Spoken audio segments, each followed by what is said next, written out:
Good morning students, this is Arpit Gupta from Shiv Jyoti Educational Group Kota. Students, I hope you all are well at your places and you are revising your previous chapters continuously. Before starting this chapter, I request all the students to kindly open your book with chapter number 11. So students, today we are going to discuss our chapter number 11, that is marketing.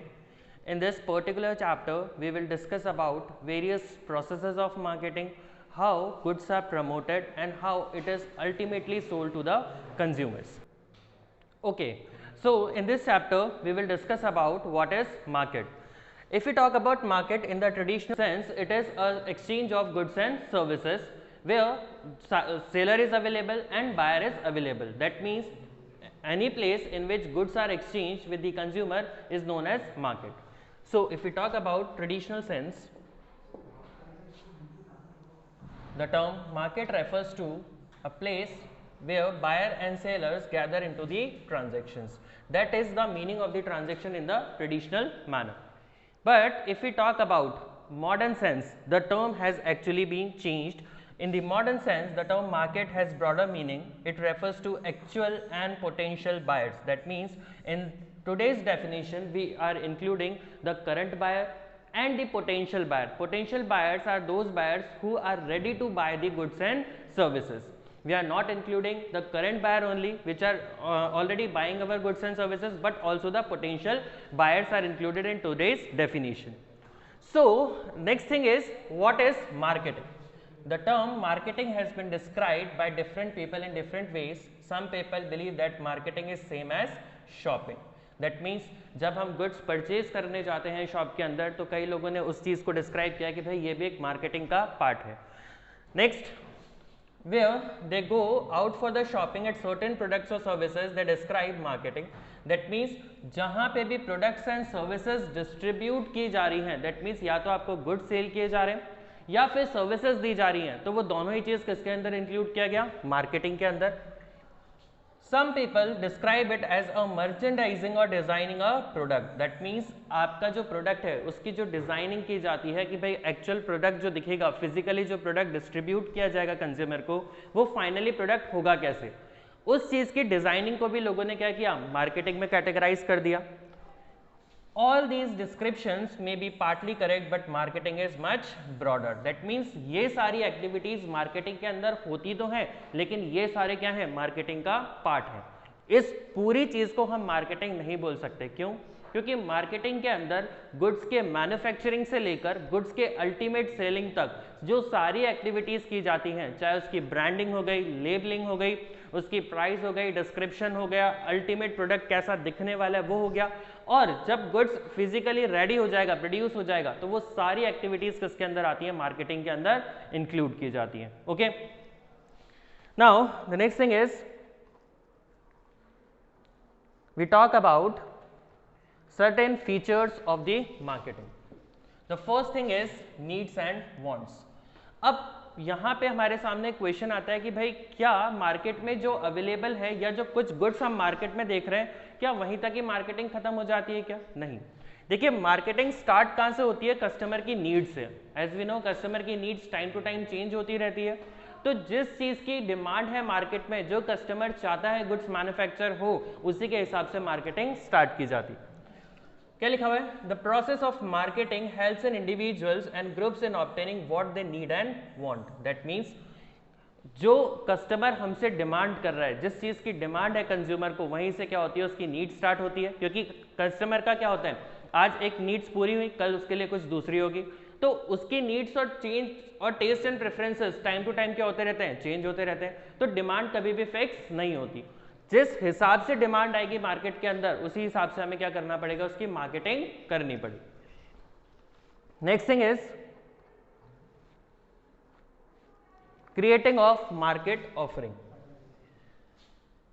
On the part of the markets, the efforts involves creating the market offering. Market offering refers to complete offer of the product. That means जो भी goods आप बनाने जा रहे हैं या जो भी गुड्स आप सेल करने जा रहे हैं, जो गुड्स आपके पास अवेलेबल है, आप कंज्यूमर को सारे प्रोडक्ट्स दिखाने वाले हैं. जैसे फिर हम किसी भी कंपनी के एग्जांपल लेते हैं, हम फॉर एग्जांपल टीवी परचेज करने गए, तो जो जो वेरिएंट्स उनके पास अवेलेबल होते हैं, जो जो साइजेस में वो टीवी अवेलेबल है, वो सारी चीज़ें आपको मैन्युफैक्चरर दिखाते हैं, ठीक है।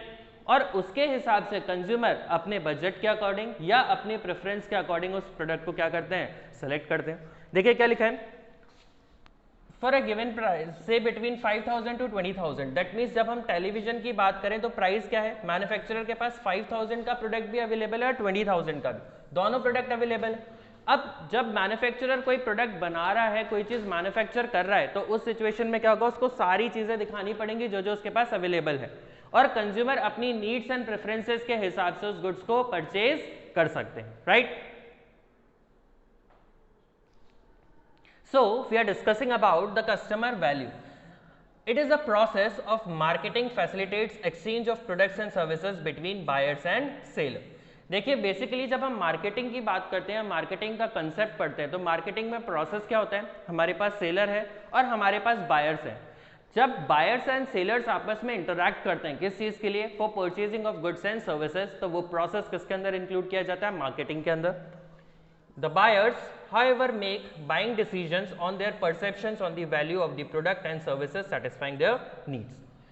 अब देखिए प्रॉब्लम सबसे ज़्यादा क्या आती है कि भाई जो गुड्स मेरे को अवेलेबल हो रहा है या जो मार्केट में गुड्स अवेलेबल है, उनके लिए मेरी प्रेफरेंस क्या है, क्या वो मेरे को प्रायोरिटी बेसिस पे गुड्स चाहिए या फिर मैं थोड़ा वेट कर सकता हूँ। अगर हमारे पास नीड ऐसी है कि प्रायोरिटी बेसिस पे गुड्स हमें चाहिए, तो हम उसके लिए कोई भी प्राइस पे करने के लिए तैयार हो जाते हैं, ठीक है। लेकिन अगर हम वेट कर सकते हैं, हमारे पास मनी की शॉर्टेज है, हम चाहते हैं कि दूसरे कॉम्पिटिटर्स भी मार्केट में आए और प्राइस उसकी कम हो, तो हमें क्या करना पड़ता है, वेट करना पड़ता है। तो इस कस्टमर की जो नीड है वो किस पे डिपेंड करती है, उसकी प्रायोरिटी पे, ठीक है। अगर प्रायोरिटी ज़्यादा होगी तो ज़्यादा एक्सपेंडिचर करेंगे, और प्रायोरिटी अगर कम है तो उसके लिए हम कम एक्सपेंडिचर भी कर सकते हैं, right. Next thing is exchange mechanism. Exchange means as we have discussed, it is an exchange where buyers and sellers are available. That means क्या होगा कि भाई गुड्स अब कोई मैन्युफैक्चर कर रहा है कोई भी बंदा, तो मैन्युफैक्चर करने के बाद उसको अपना गुड्स कहाँ तक लाना पड़ेगा, मार्केट तक लाना पड़ेगा, और कंज्यूमर को भी अल्टीमेटली गुड्स परचेज करने के लिए कहाँ जाना है, मार्केट में। तो वो एक ऐसा प्लेस है जहाँ पे गुड्स क्या होने वाले हैं, एक्सचेंज होने वाले हैं। दैट मीन्स वहाँ पे बायर भी हैं और सेलर्स भी हैं, और गुड्स क्या होंगे, अल्टीमेटली वहाँ पे एक्सचेंज किए जा सकते हैं with the price which manufacturer is charging. That means अगर आप सेटिस्फाइड हैं उस प्राइस से जो मैन्युफैक्चरर आपसे चार्ज कर रहा है, तभी वो एक्सचेंज क्या हो सकता है, पॉसिबल हो सकता है। Next, that means what they need and want through the process of exchange. In other words, the process of marketing involves exchange of products and services. That means क्या हो गया यहाँ पे कि गुड्स का एक्सचेंज चल रहा है, मतलब एक तरफ बायर है और एक तरफ सेलर है, और दोनों क्या कर रहे हैं, आपस में गुड्स को एक्सचेंज कर रहे हैं। Exchange refers to the process through which two or more parties come together to obtain the desired products or services from someone. That means यहाँ पे एक चीज़ हो रही है, देखिए जब हम कोई भी चीज़ एक्सचेंज की बात कर रहे हैं तो एक बहुत सिंपल सी चीज़ आती है कि एटलीस्ट टू पार्टीज़ का इन्वॉल्वमेंट होना चाहिए। टू पार्टीज़ का इन्वॉल्वमेंट क्या क्या होगा, एक तरफ होगा सेलर और दूसरी तरफ होगा बायर, राइट। तो इसके कुछ फीचर्स हैं और कुछ कैरेक्टरिस्टिक्स हैं जो यहाँ से निकल कर आते हैं, वो क्या है उनके बारे में बात कर लेते हैं। देखिए first one is involvement of at least to parties, जो हमने अभी अभी डिस्कस किया। टू पार्टीज का मतलब क्या है, एक तरफ तो बायर होने वाला है और दूसरी तरफ सेलर होने वाला है। Next, each party should be capable of offering something of the value. That means आपको ये चीज तो समझ में है कि भाई सेलर है तो वो तो गुड सेल कर रहा है, लेकिन जो अदर पार्टी है बायर, वो क्या ऑफर कर रहा है, वो ऑफर कर रहा है उस कमोडिटी की प्राइस, राइट। तो दोनों चीज एक्सचेंज हो रही है। जो सेलर है वो तो अपने गुड्स ऑफर कर रहा है, और जो बायर है वो क्या कर रहा है, प्राइस ऑफर कर रहा है उस गुड्स को परचेज करने के लिए। तो दोनों तरफ से क्या हो रही है, ऑफरिंग्स हो रही है।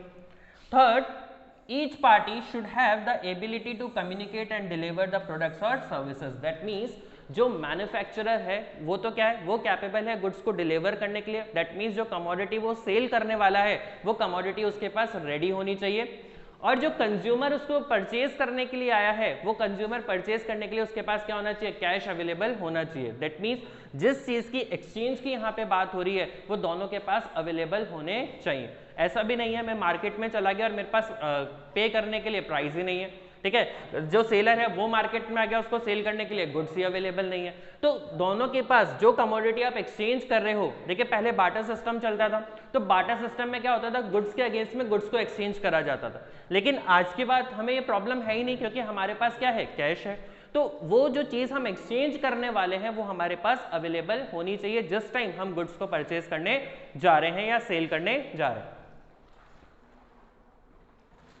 Next, each party should have freedom to accept or reject the parties offered. That means अब हम मार्केट तक तो आ गए, लेकिन मार्केट में आने के बाद क्या ये चीज़ मैंडेटरी हो जाती है क्या कि मेरे को एक्सचेंज करना ही है, मेरे को कोई रेस्ट्रिक्शन है मेरे ऊपर, बिल्कुल भी नहीं, ठीक है।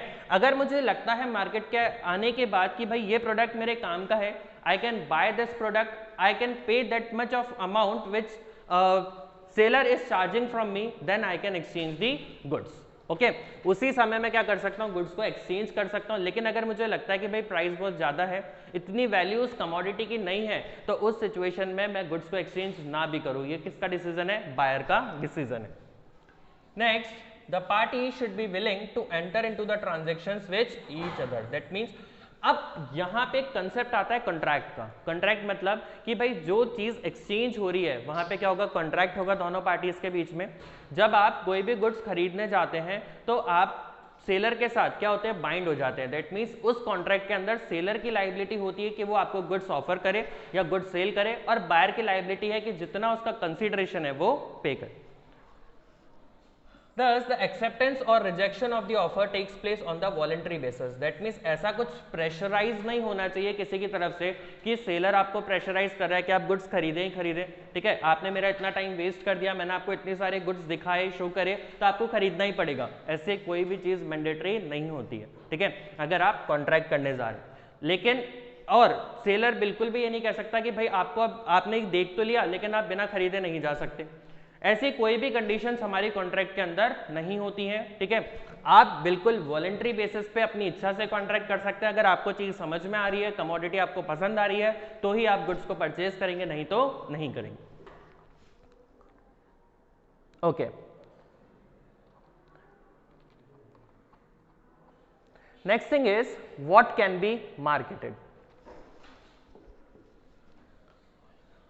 A product is a bundle of utilities or the source of satisfaction that can be used to satisfy the human needs and wants. It is not confined to physical objects such as motorcycle biscuits. That means क्या चीज़ market की जा सकती है, कौन सा commodity market में cell की जा सकती है, ठीक है।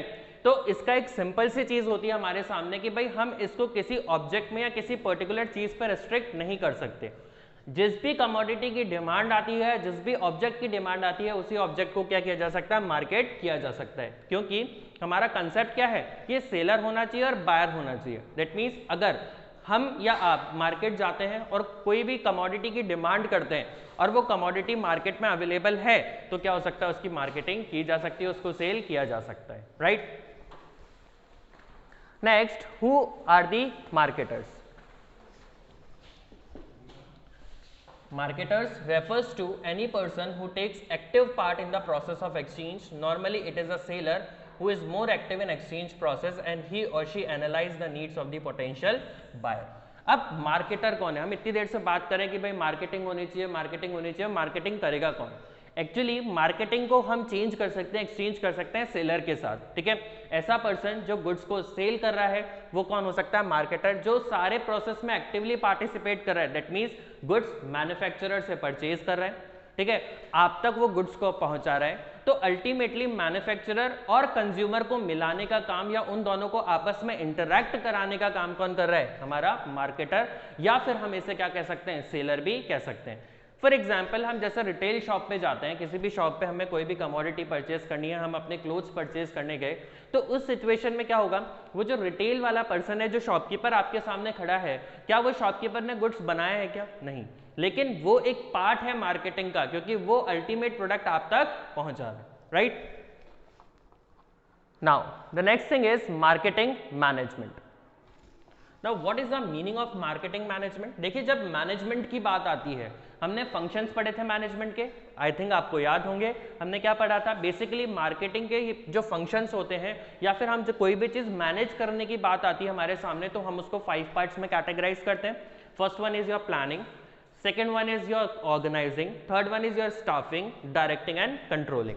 तो देखिए जब ये प्रोसेस है मार्केटिंग मैनेजमेंट का और हमें कोई भी चीज मैनेज करनी है तो वो सारे 5 फंक्शंस हमें यहाँ पे भी अप्लाई करने पड़ेंगे। तो क्या लिखा है?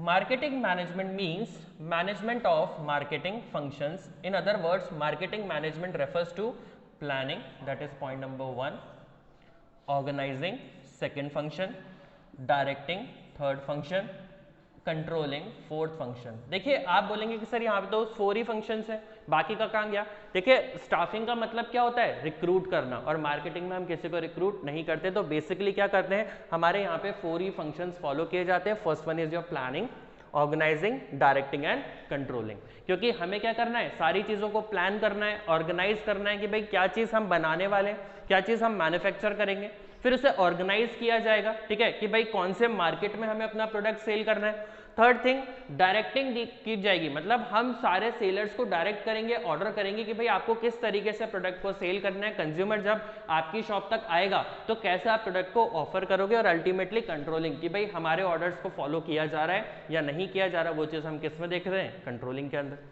ठीक है।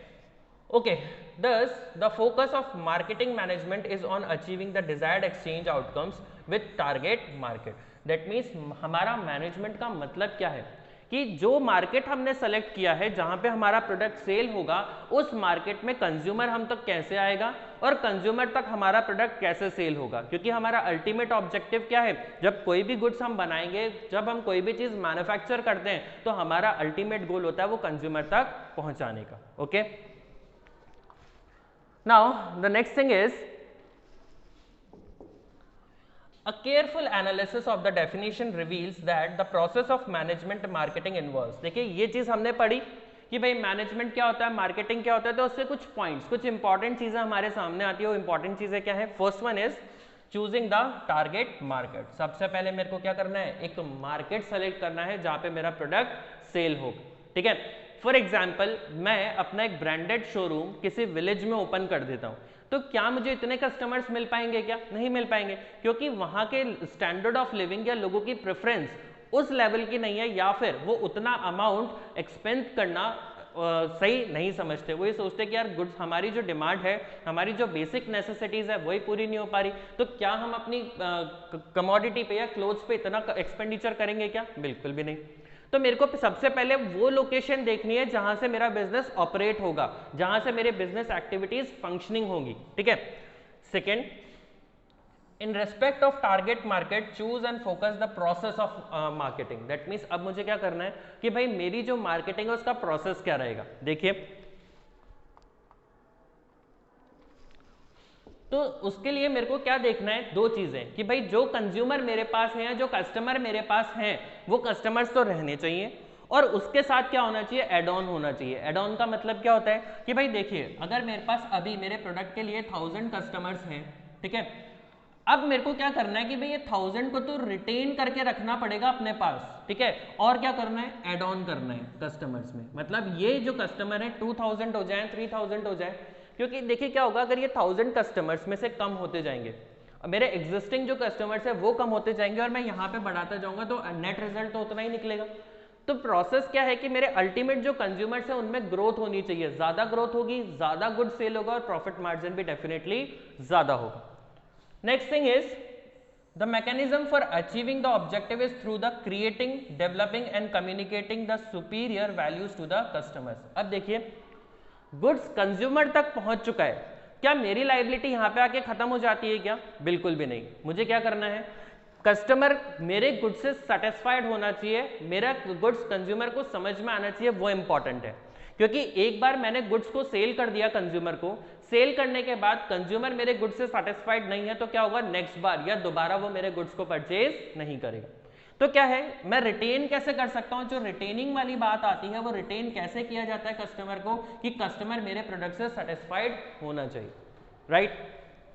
Next thing is That means the primary job of the marketing manager is to create superior value so that customers are attached or attracted to the products and services and communicate these values. That means जो भी services आप provide कर रहे हो, जो भी goods आप provide करवा रहे हो, उनसे consumer satisfied होना चाहिए. ठीक है, आप भी कोई बहुत सारी ऐसी चीज़ें यूज़ करते हो, बहुत सारी ऐसी commodities या goods को यूज़ करते हो. फॉर एग्जाम्पल हम बात करें अपना टूथपेस्ट.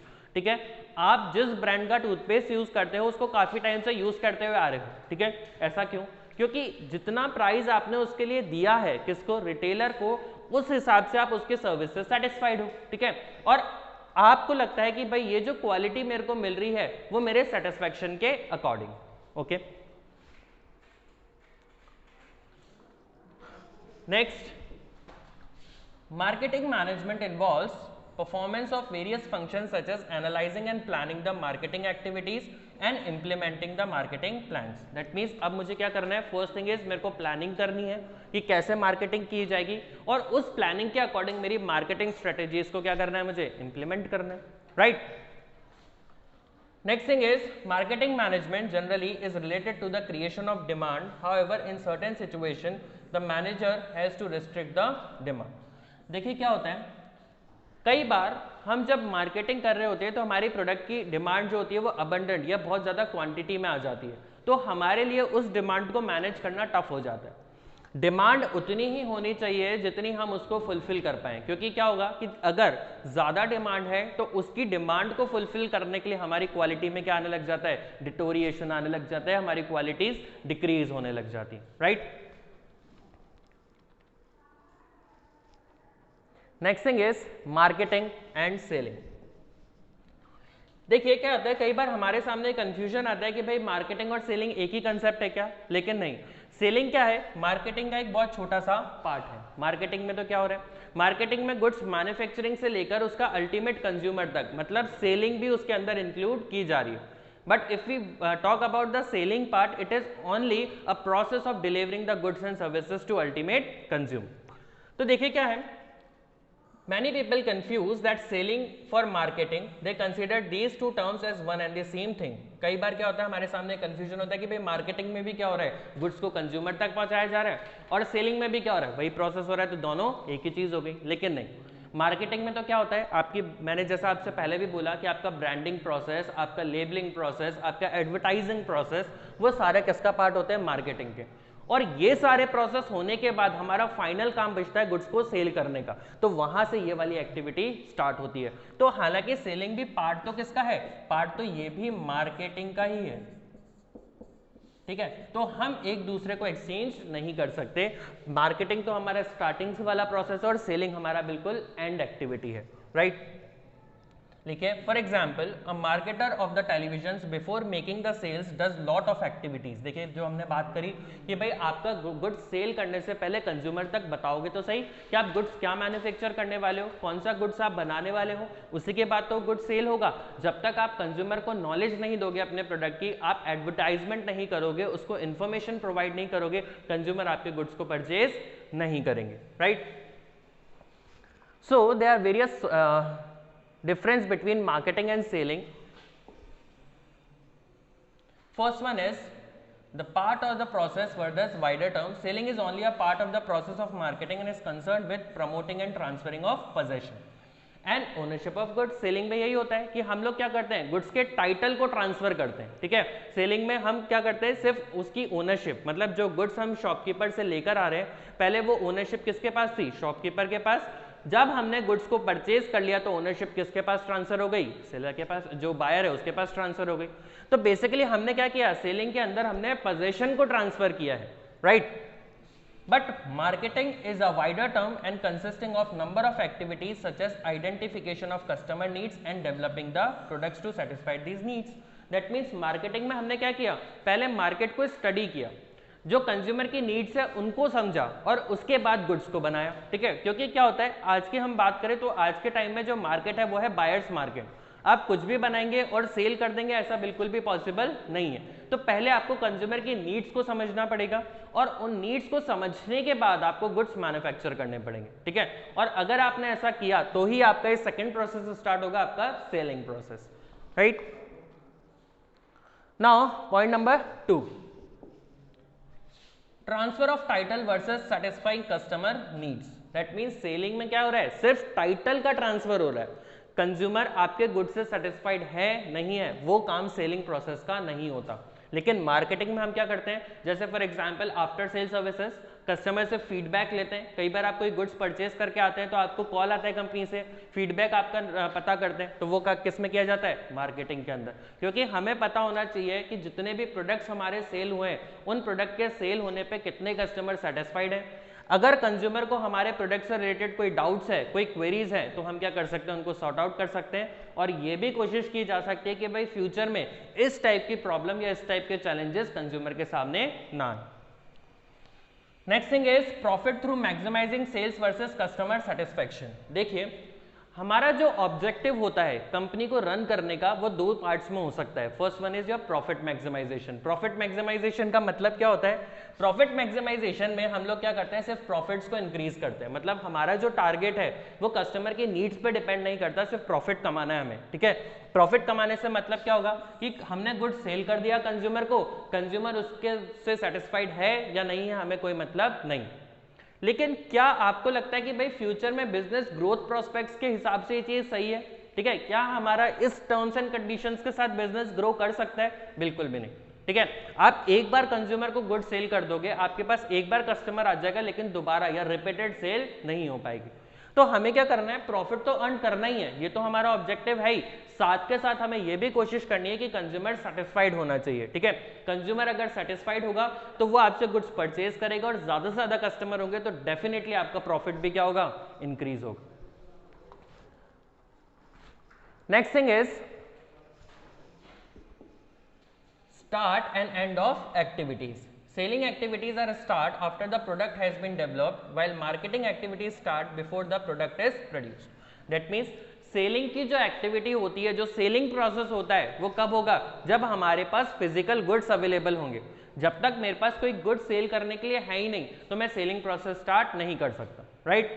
लेकिन मार्केटिंग की अगर बात की जाए तो मार्केटिंग कब से स्टार्ट हो जाती है, जब से आप गुड्स मैन्युफैक्चर करने के बारे में सोच रहे हो, ठीक है, तब से आपकी मार्केटिंग स्टार्ट हो जाती है, ठीक है। और मार्केटिंग कब तक चलती है, जब तक फाइनल गुड्स मैन्युफैक्चर नहीं हो जाता, right. Next, difference in the emphasis, that is in selling the emphasis on the banding the customers according to the product, while marketing the attempt is to develop the product and another strategies as per the customers. देखिए selling में क्या किया जाता है, जो product manufacture ने कोई goods produce किया या मैन्युफैक्चर किया, वो गुड्स बनकर तैयार हो गया, रेडी हो गया, अब मेरी जो कैपिटल है उस गुड्स में लग चुकी है, ठीक है। अब मैं उसमें कुछ मॉडिफिकेशन नहीं कर सकता। अगर वो गुड्स नहीं सेल हुआ तो जितना भी अमाउंट मेरा लगा है, जितनी भी कैपिटल मेरी लगी है, वो वेस्ट हो जाएगी। तो सेलिंग के अंदर मेरा क्या रहता है, एम्फेसाइज रहता है कि भाई किसी भी तरीके से वो गुड सेल हो जाना चाहिए, और जो कैपिटल मैंने लगाई है वो रिकवर हो जानी चाहिए विद द प्रॉफिट। बट अगर बात की जाए मार्केटिंग में, तो यहाँ पे जो सिनेरियो है बिल्कुल चेंज हो जाता है, बिल्कुल अपोजिट हो जाता है। इसमें क्या किया जाता है, कंज्यूमर की नीड्स के अकॉर्डिंग गुड्स को बनाया जाता है, ठीक है। पहले हम आपसे पूछेंगे कि भाई आपको किस टाइप का प्रोडक्ट चाहिए, किस टाइप की डिमांड है आपकी, और उसी के हिसाब से हम गुड्स को क्या करेंगे, मैन्युफैक्चर करेंगे। Next thing is different in the strategies. देखिए selling involves efforts like promotions and persuasions, while marketing uses integrated marketing efforts involving strategies in respect of product promotion and pricing. देखिए अगर हम बात करें सेलिंग की, तो selling में क्या किया जाता है, हम किसी भी तरीके से गुड्स को सेल करने की कोशिश करते हैं, ठीक है। अगर गुड्स सेल नहीं हुआ तो डिस्काउंट्स देंगे, ऑफर्स देंगे। भाई हमारे पास स्टॉक अगर रखा रहेगा, अगर वो कंज्यूमर परचेज नहीं करेगा तो हमारा बिजनेस रन कैसे होगा, हमारे पास वर्किंग कैपिटल कैसे आएगी, राइट। तो सेलिंग में तो हमारा एम्फेसिस क्या है कि भाई किसी भी तरीके से गुड्स क्या हो जाना चाहिए, अल्टीमेट कंज्यूमर तक पहुंच जाना चाहिए। बट मार्केटिंग में क्या होता है कि भाई हम पहले ये सोचेंगे कि हम प्रोडक्ट बनाएंगे क्या, ठीक है। यहां से हमारा प्रोसेस स्टार्ट होगा कि हम प्रोडक्ट बनाएंगे क्या, उस प्रोडक्ट को बनाने के लिए मेरे को क्या क्या रिसोर्सेज की जरूरत है, और थर्ड उसकी प्राइस क्या रहेगी। देखिए प्राइस एक बहुत बड़ा फैक्टर होता है, क्योंकि प्राइसिंग में क्या होता है, हमें ये डिसाइड करना होता है कि भाई प्रोडक्ट हम लेकर आ रहे हैं, लेकिन क्या उस प्रोडक्ट को बनाने वाले हम इकलौते मैन्युफैक्चरर हैं क्या, नहीं, बहुत सारे ऐसे लोग हैं जो हमारे कंपटीशन में, तो उन कॉम्पिटिटर से प्राइस में ज्यादा नहीं रख सकता। मार्केट कैप्चर करना है तो प्राइस कम जरूर कर सकते हैं, लेकिन आप उससे ज़्यादा प्राइस नहीं रख सकते, क्योंकि कंज्यूमर हमेशा क्या करता है, कंपेयर करता है चीज़ों को। हम भी जब कोई भी चीज़ परचेज करने जाते हैं, हम अलग अलग प्रोडक्ट की प्राइजेस देखते हैं, उनको कंपेयर करते हैं और उसके बाद गुड्स को परचेज करते हैं, राइट। तो प्राइसिंग क्या होता है, एक बहुत बड़ा फैक्टर होता है किसी भी चीज़ की सेलिंग पे।